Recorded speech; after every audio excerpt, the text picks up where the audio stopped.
There is no community you go to in all the 774 local governments in Nigeria that you will not find an Igbo man doing a business, running a shop.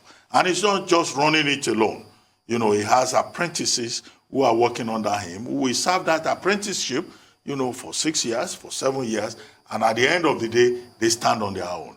In fact, it is interesting that even beyond reports, it is a subject of study in Harvard, Harvard University. Oh, yeah.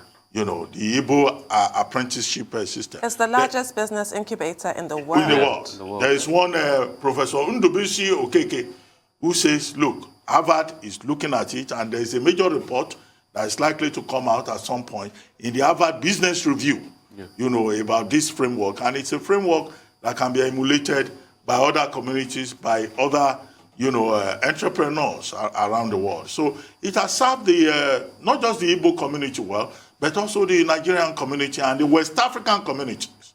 Igbos are not just doing trading in Nigeria. They are trading across the world. They are trading, across West Africa, adopting the same framework that has become, a great model. And there are many prominent Nigerians, as we have seen in that report, who started from this Umune economics level. Yeah. However, there is a flip side to it. The flip side to it, in my view, has to do with the school enrollment figures. There was a time in this country we were worrying about boys' school enrollment figures from the Southeast, because there's no peg in terms of the age at which you join the Umune framework. So you now have a generation of young men from the southeastern part of Nigeria who very early will go to join a master and learn from that master. And then, after a few years, they stand on their own, they create their own wealth, they share prosperity, but at the end of the day, we now found that there was a boy-child education issue in the southeast of Nigeria, because the enrollment figures were going down. And the girl child in the southeast was, in terms of school enrollment going up. But however, there's this big joke in Nigeria that, the man who has gone to Alaba and Aba to go and be an apprentice, he will now come out and marry a PhD holder and marry, a multiple graduate, and then say, well, I may not have gone to school, but I have money, but I've used my money to get my wife for MOSC. Okay, that's the only challenge there. But the bigger side of it is the values, which came out of that. Values about communalism, values about loyalty, values about street wisdom, values about, learning how to survive and developing individual capacity in an informal system, because the system is like the informal.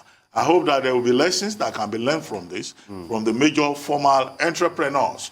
And, we're not surprised that this is a major subject of study in business schools from Lagos to Harvard. Yeah, but you made this point about the boy education issue, but I do wish that girls and women would be trained in this manner as well, because that entrepreneurial spirit is present in women as well. It's not the exclusive preserve of the male.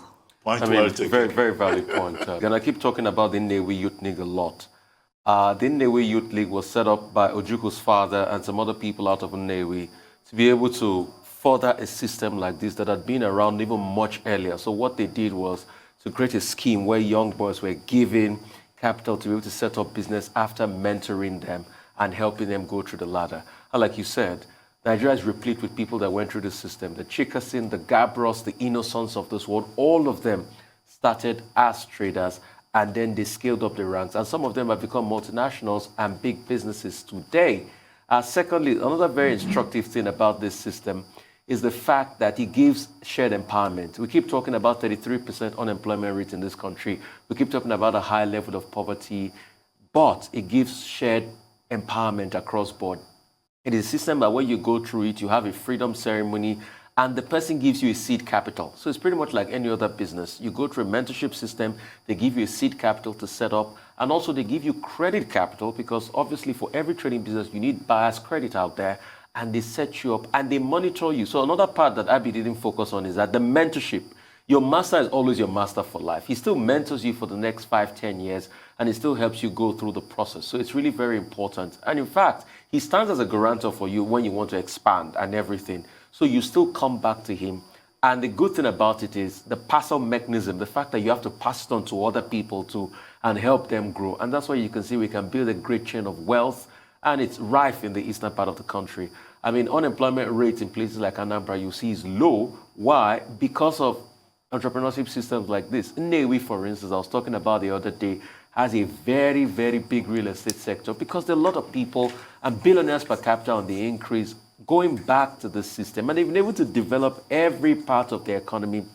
And now they're not just stopping at being traders, they're going into manufacturing. They're manufacturing stuff, they're manufacturing cars like Innoson, and they're doing quite well for themselves. So it's a system that we should all look at critically.